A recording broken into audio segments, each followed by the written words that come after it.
তন্দ্রা বটব্যাল এবং মহিলা রক্তদাতা। আমরা দেখেছি যে কোনো শিবির মহিলা ছাড়া রক্তদান শিবির কিন্তু সম্পূর্ণ হয় না।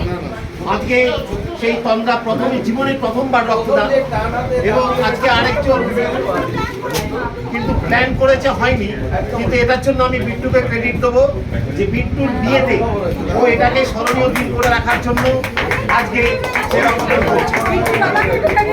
এবং সূর্য জীবনে প্রথমবার রক্তদান করেছে, তার 21 বছর বয়সে। আমরা বলি 18 বছর দিয়ে রক্তদানে এগিয়ে যাও। সূর্য জীবনে 21 বছরে পা দিয়ে রক্তদানে এগিয়ে গেল। এবং শ্যামল, আমার ভাই শ্যামল, ও এটা একটা প্ল্যানিং করেছিল, তারপরে বললো শেষদা একটা ক্যাম্প করবো। আমরা বললাম কোনো অসুবিধা নেই। আমরা বাঁকুড়া জেলাতে শুধু নয়, আমরা সারা পশ্চিমবাংলায় এরকম রক্তদান শিবির, কখনো বিয়ে বাড়িতে, কখনো অন্নপ্রাশন,